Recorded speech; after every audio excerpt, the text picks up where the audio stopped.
Hello my dear student, welcome to dream classes. बच्चों, आज आपका ऑब्जेक्टिव सेशन स्टार्ट हो रहा है। आज आपके बोर्ड एग्जाम के लिए पहला सेट है ना। आज आपके बोर्ड एग्जाम के पर्पज से आज का पहला सेट आपके सामने है, जीव विज्ञान सेट 1। ठीक है, तो आप सभी लोग जल्द से जल्द लाइव आइए और सेशन को एक बार लाइक और शेयर जरूर कर दीजिएगा। सभी दोस्तों को लाइव आने का इनविटेशन जरूर भेज दीजिएगा। ठीक है, आज का क्लास आपके लिए बहुत ही इंपॉर्टेंट है। टॉप 42 क्वेश्चन आज डिस्कस किए जाएंगे, है ना। टॉप 42 क्वेश्चन आज डिस्कस किए जाने वाले हैं। आप सभी लोग जल्द से जल्द लाइव आ जाइए। टोटल चैप्टर 16 चैप्टर है, ऐसा नहीं कि कोई खास चैप्टर है। ठीक है, चलिए आइए आज का क्लास स्टार्ट करते हैं। ठीक है, देखिए सबसे पहला क्वेश्चन, एक संकर क्रॉस का जीनोटाइपिक अनुपात क्या है ना। जीनोटाइपिक अनुपात क्या है एक संकर क्रॉस का? Genotypic ratio of uni hybrid cross, है ना। जल्दी बताइए, जीनोटाइपिक क्रॉस का एक संकर क्रॉस का जीनोटाइपिक अनुपात क्या है? जीनोटाइपिक अनुपात हो जाएगा 1:2:1, है ना। 1:2:1। वही 3:1 आपका फिनोटाइपिक अनुपात है ना। फिनोटाइपिक अनुपात है 9:3:1 द्विसंकर क्रॉस का फिनोटाइपिक अनुपात है ना। फिनोटाइपिक अनुपात, ठीक है। तो इसको भी आप लोग साथ साथ में याद रखोगे कि कौन क्या है ना। आपका सही आंसर, राइट आंसर होगा 1:2:1। ओके, चलिए आगे बढ़ते हैं। क्वेश्चन नंबर 2, सूक्ष्म प्रजनन से क्या संभव है? सूक्ष्म प्रजनन से क्या संभव है, जल्दी बताइएगा। सूक्ष्म प्रजनन से क्या संभव है ना। क्वेश्चन नंबर 2,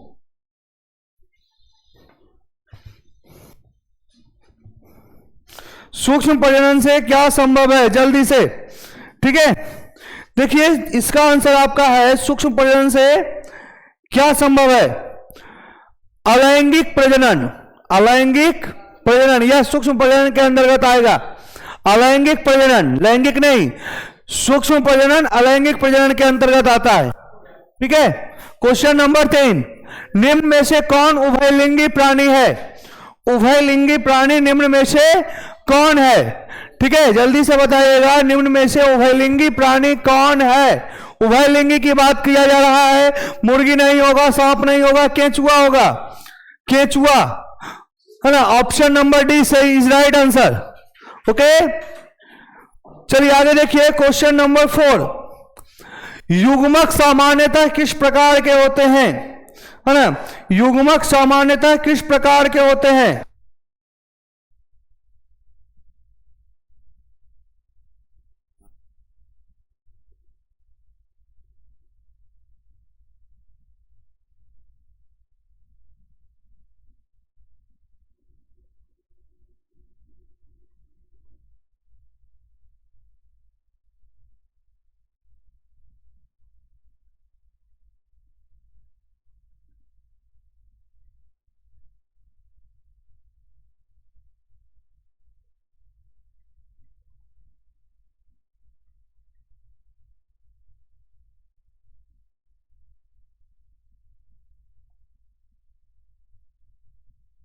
युग्मक सामान्यतः किस प्रकार के होते हैं जी? एक गुणक हैप्लॉइड, है ना। उसमें गुणसूत्र की संख्या होती है n, यह अर्धसूत्री विभाजन से विभाजित होता है। ठीक है, चलिए आगे देखिए। क्वेश्चन नंबर 5, अदरक में कायिक प्रवर्धन किसके द्वारा होता है? अदरक में कायिक प्रवर्धन किसके द्वारा होता है? अदरक में कायिक प्रवर्धन राइजोम के द्वारा होता है। किसके द्वारा होता है? राइजोम के द्वारा। ठीक है, क्वेश्चन नंबर 6, कंद किसका रूपांतरण है? कंद, है ना। कंद जो है यह किसका रूपांतरण है? क्वेश्चन नंबर 6, कंद किसका रूपांतरण है? कंद रूपांतरण है जड़ का। जड़ का रूपांतरण कौन है? कंद। ठीक है, चलिए, काजू निम्नांकित में से कौन सा फल है? काजू निम्नांकित में से कौन सा फल है? काजू है ना। क्वेश्चन नंबर 7, काजू निम्नांकित में से कौन सा फल है? यह नट है। क्या है? नट, नट है ना। और इसको हम क्या कहते हैं? इसका इंग्लिश होता है कैज्यू नट, है ना। काजू का इंग्लिश होता है कैज्यू नट। तो नट जो शब्द है यह नट फल है, ठीक है। इसके अलावा इसको हम मिथ्या फल के नाम से भी जानते हैं, मिथ्या फल के नाम से भी इसे जानते हैं, असत्य फल, फॉल्स फ्रूट, ठीक है। चलिए आगे देखिए question number 8। Question number 8, gemmules. Gemmules का निर्माण किसमें होता है? यह क्वेश्चन बहुत बार पूछा गया है बाबू रे। जेम्यूल्स का निर्माण किसमें होता है? जेम्यूल्स का निर्माण स्पंज में किया जाता है। स्पंज, स्पंज में जेम्यूल्स का निर्माण किया जाता है, ठीक है। आगे देखिए 124 शुक्राणुओं के निर्माण के लिए अर्धसूत्री विभाजन कितनी होगी? जैसे ही शुक्राणु यानी नर युग्मक रहे, नर युग्मक, नर युग्मक रहेगा तो नर युग्मक को हम कहते हैं, ये तो शुक्राणु नर का हो गया, ये सॉरी मनुष्य में हो गया, और पराग हो जाता है आपका पौधा में। तो जैसे ही नर युग्मक की बात की जाए तो जितना भी है उसको हम 4 से डिवाइड कर देंगे, है ना। 1 2 4 बाय 4, ठीक है। 31 31, है ना। ये आपका आंसर हो गया बी, ओके। चलिए आगे देखिए, केंचुआ प्राणी है। केंचुआ कैसा प्राणी है? ये अभी तुरंत आंसर हुआ है इसका, आप लोग जल्दी से बताइए। अगर सेशन को देख रहे होंगे सही तरीके से, ध्यान से, तो आप इसका आंसर बता सकते हो। क्वेश्चन नंबर 10, केंचुआ कैसा प्राणी है ना। केंचुआ कैसा प्राणी है? तो केंचुआ एक द्विलिंगी प्राणी है। कैसा प्राणी है? द्विलिंगी प्राणी है। इसमें नर और मादा जननांग दोनों एक ही शरीर में उपस्थित होते हैं, ओके। क्वेश्चन नंबर 11, इनमें से कौन सा भाग अगुणित है? अगुणित यानी यन है, अगुणित यानी यन, गुणसूत्र की संख्या यन है ना। तो गुणसूत्र की संख्या यन किस में होती है? गुणसूत्र की संख्या यन होती है युग्मक में, है ना। गुणसूत्र की संख्या यन किस में होती है? युग्मक में। तो अब यहां पे खोज लीजिए युग्मक कौन सा है। तो देखिए पराग जो है यहां पर, यह नर युग्मक है। पराग क्या है? नर युग्मक है, इसलिए यहां पर अगुणित कौन हो जाएगा? पराग हो जाएगा। Question number 11 clear. Question number 12, स्त्री दल चक्र पुष्प बना होता है, स्टिग्मा, स्टाइल, ओवरी, तीनों इसका होगा। देखिए स्त्री दल चक्र इस तरह से बनेगा, है ना। स्त्री दल चक्र इस तरह से बन गया आपका, यह है आपका स्टिग्मा, स्टिग्मा, यह है आपका स्टाइल, है ना, और यह है इसका ओवरी, ठीक है। यह हो गया आपका, तीनों से बना होता है, ठीक है। क्वेश्चन नंबर 13, पादप में एम्फीबियन यानी उभयचर, है ना, उभयचर या उभय स्थानी किसे कहते हैं? पादप का उभयचर किसे कहा जाता है? क्वेश्चन नंबर 13, पादप का उभयचर यानी एम्फीबियन किसे कहा जाता है? जंतु में होता है ना, क्या बोलते हैं, मेढक, कछुआ, ये सब, उसी तरह से पादप में किस प्रकार से क्या होता है, ठीक है। तो पादप में एम्फीबियन कहा जाता है ब्रायोफाइट्स को, ब्रायोफाइट्स को, ठीक है, एम्फीबियन कहा जाता है। Question number 13। क्वेश्चन नंबर 14, भ्रूणपोष वाले बीजों का, भ्रूणपोष वाले बीजों को कहते हैं, भ्रूणपोष वाले बीजों को क्या कहा जाता है? भ्रूणपोष वाले बीजों को क्या कहा जाता है? भ्रूणपोष वाले बीजों को कहा जाता है भ्रूणपोषी, है ना। भ्रूणपोषी कहते हैं, और भ्रूणपोषी का इंग्लिश होता है एंडोकार्पिक, एंडोकार्पिक। यहां पे देखिए इसी को हिंदी में इंग्लिश में लिख दिया गया है, ना ही ये हिंदी है ना ही ये इंग्लिश है, ठीक है। तो इसको इंग्लिश में लिखा गया है एंडोकार्पी, आपका सही आंसर होगा, ठीक है। आगे देखिए क्वेश्चन नंबर 15, आवर्त बीजी पौधे में भ्रूणपोष में गुणसूत्र की सूत्र गुणता क्या होती है? गुणसूत्रता क्या होती है? भ्रूणपोष, भ्रूणपोष का निर्माण त्रिसंलयन क्रिया से होता है, त्रिसंलयन की क्रिया से होता है। और त्रिसंलयन में 3 केंद्रक एक साथ मिलते हैं और यह तीनों केंद्रक में गुणसूत्र की संख्या n होती है। अब आप जोड़ सकते हो n into 3, n into 3 equal to 3n, है ना। देखिए 3n है कहीं पे, यहां पे देखिए 3n होगा, यहां पे 31 नहीं, यहां 3n होगा, ये आपका सही आंसर होगा। ठीक है, चलिए क्वेश्चन नंबर 16, निम्नलिखित में जलीय जंगली घास किसे कहते हैं? जल का जंगली घास किसे कहा जाता है? जल का जंगली घास बताइए। जल में हाइड्रिला और जलकुंभी दोनों होता है, लेकिन जलकुंभी जो है ऊपर में होता है, जल के ऊपर होता है ना, जल के ऊपर होता है जलकुंभी, और हाइड्रिला जल के अंदर होता है। यहां पर यही दोनों में प्रॉब्लम है। तो जलीय घास किसे कहेंगे? जंगली जलीय घास। जलीय घास अगर सिर्फ रहता तो आप हाइड्रिला को सही कर सकते थे, जल के अंदर पाया जाता है, लेकिन जंगल जो बन जाता है वह जंगल के रूप में आएगा आपका कौन? तो जलकुंभी आएगा। ठीक है, जलीय जंगली घास जलकुंभी होगा। Okay, next question, question number 17, वायु परागन किसमें नहीं होता है? वायु परागन का इंग्लिश होता है एनीमोफिली। एनीमोफिली, एनीमोफिली होता है। एनीमोफिली किसमें नहीं होता है ना? घास में होता है, मक्का में होता है, गेहूं में होता है, सेल्विया में नहीं होता है, सेल्विया में नहीं होता है, इसमें कीट परागन होता है।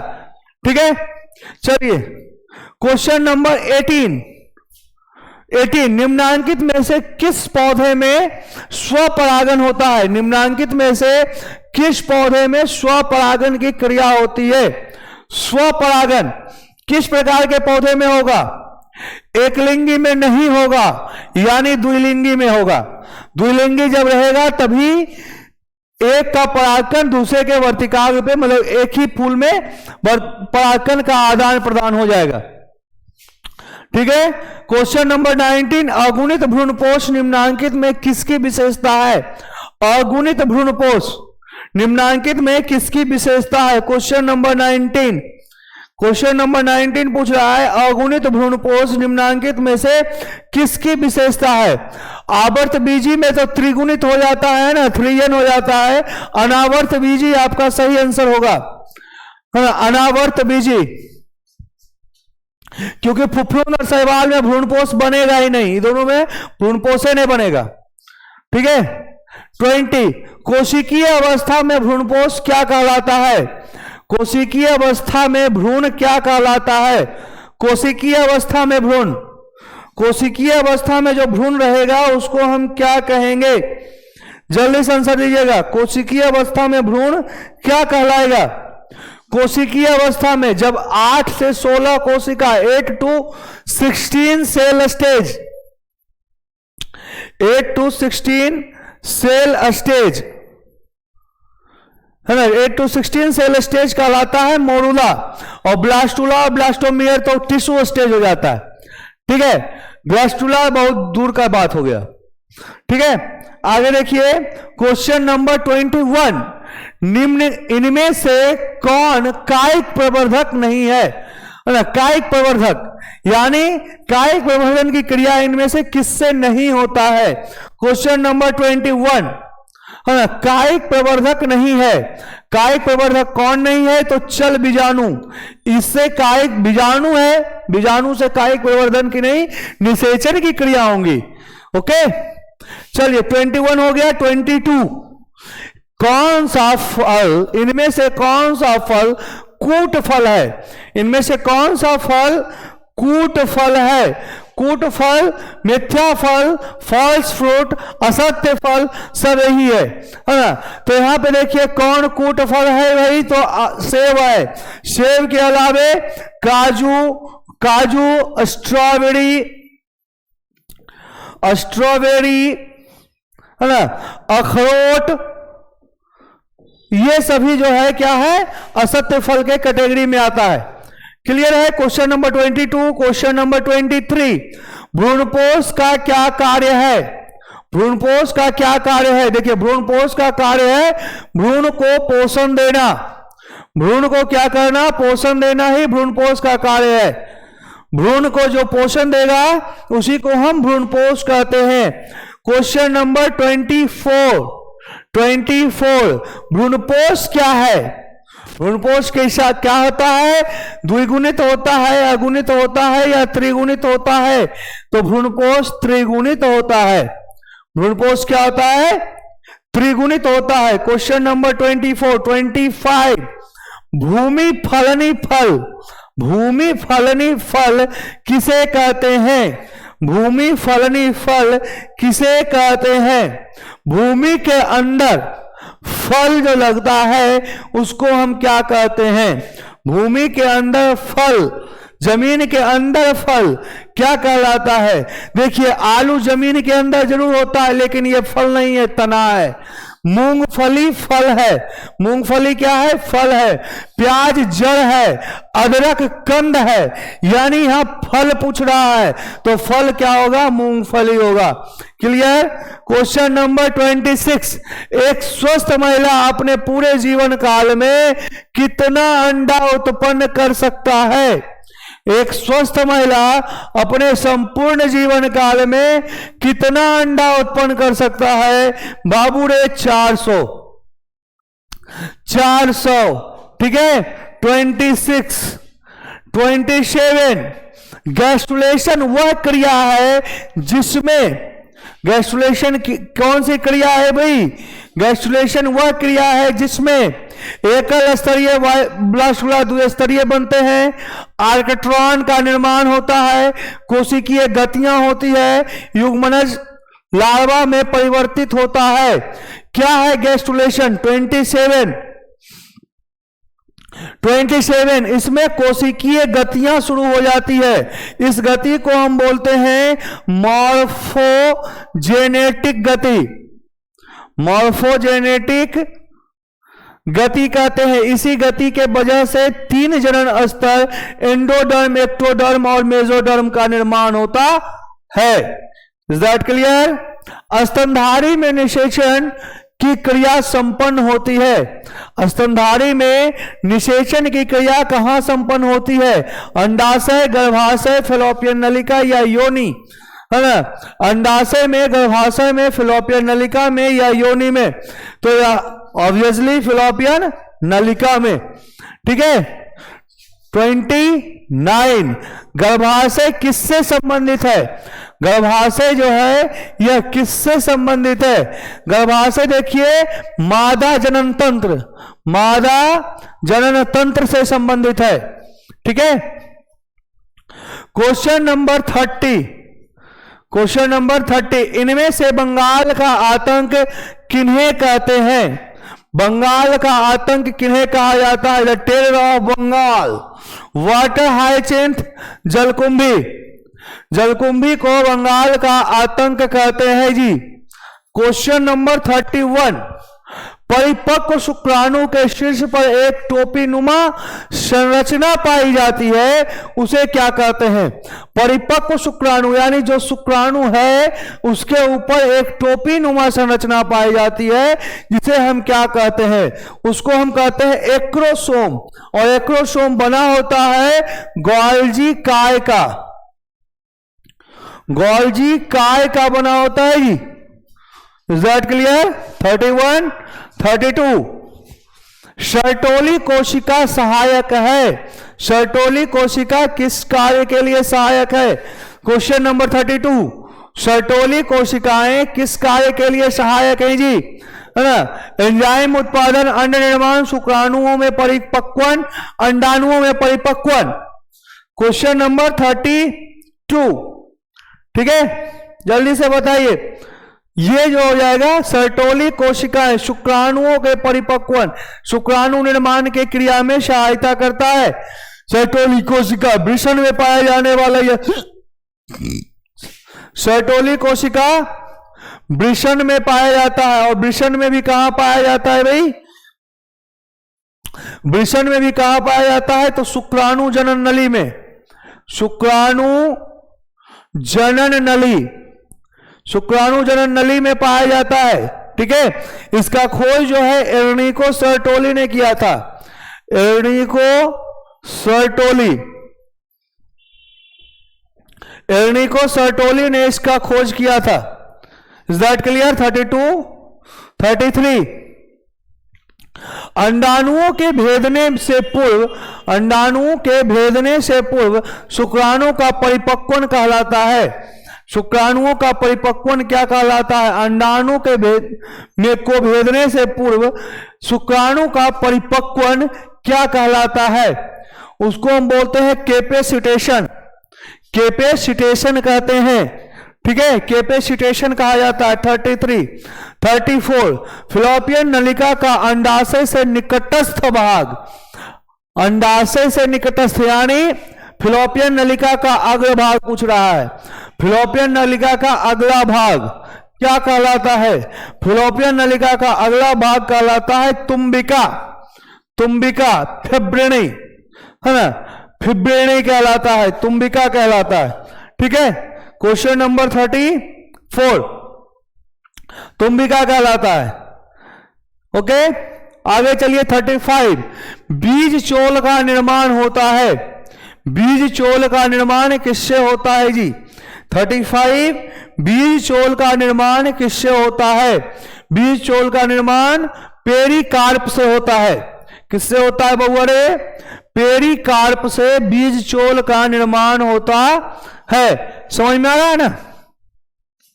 चलिए अगला देखिए, क्वेश्चन नंबर 36 अनुवांशिक कूट, अनुवांशिक कूट के कितने कोड होते हैं?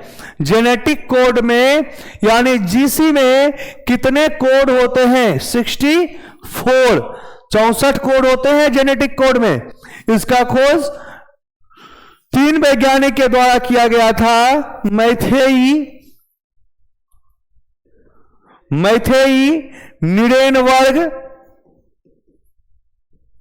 निरेनवर्ग और हरिगोविंद खोराना।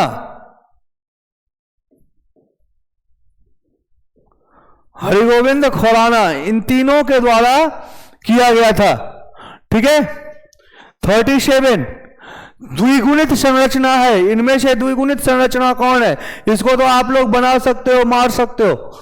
थोड़ा सा भी अगर बायोलॉजी का ज्ञान है तो इसको आप लोग सही कर सकते हो अपने मन से, फिर इसमें हमको इंटरफेयर की कोई जरूरत नहीं है। ठीक है ना? ये हो जाएगा आपका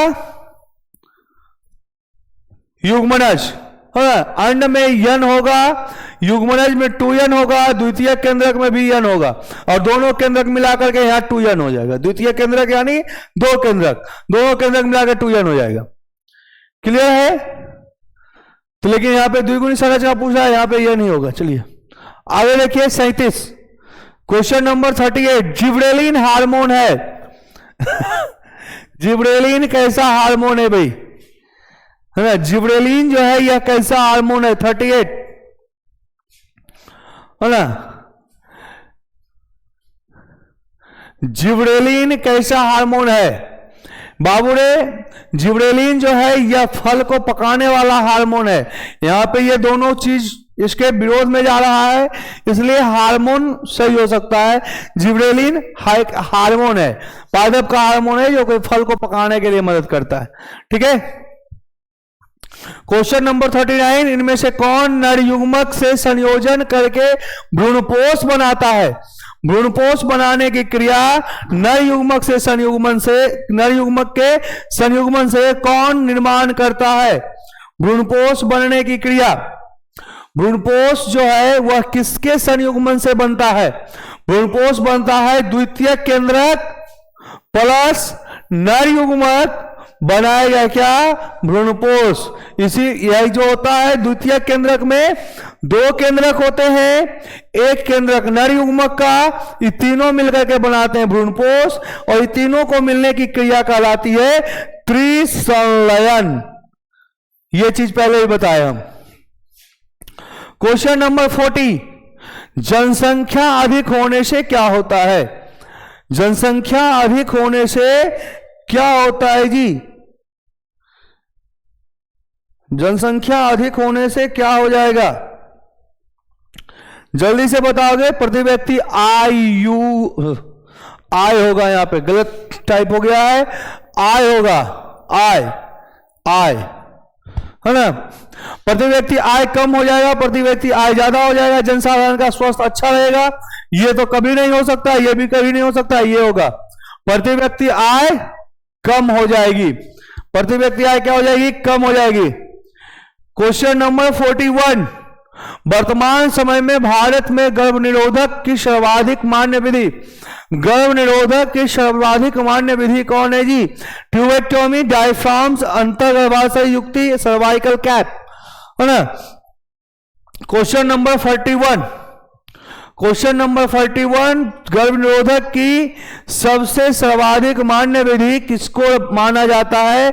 सबसे ज्यादा किसे सही माना गया है? तो वो है अंतर्गर्भाशय युक्ति, IUD, इंट्रा यूरेटाइन डिवाइस,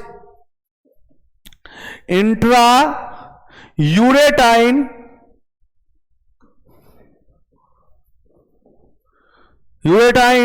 डिवाइस, ठीक है, इंट्रा यूरेटाइन डिवाइस। 42, क्वेश्चन नंबर 42, गर्भाशय में कॉपर टी एक प्रभावी अंतर्गर्भाशय युक्ति IUD होने का मुख्य कारण क्या है? यह तो सभी को पता है ना। गर्भाशय में कॉपर आयन मोचित होने के कारण शुक्राणुओं के भग में भक्षकाणु की क्रिया तीव्र हो जाती है, जिसके कारण शुक्राणु आपस में ही मर मिट जाते हैं और फर्टिलाइजेशन नहीं होता है। Is that clear? ये आज के सेशन का लास्ट क्वेश्चन था, ठीक है। मिलते हैं अगले क्लास में, है ना, मिलते हैं अगले क्लास में आपके, ठीक है, अगले सेट के साथ, सेट नंबर 2 के साथ मिलेंगे, ठीक है। इस सेशन को ज्यादा से ज्यादा आप लोग शेयर कीजिए, ज्यादा से ज्यादा लाइक कीजिए अगर पसंद आया हो तो, ठीक है। मिलते हैं अगले क्लास में, तब तक के लिए जय हिंद, बाय बाय।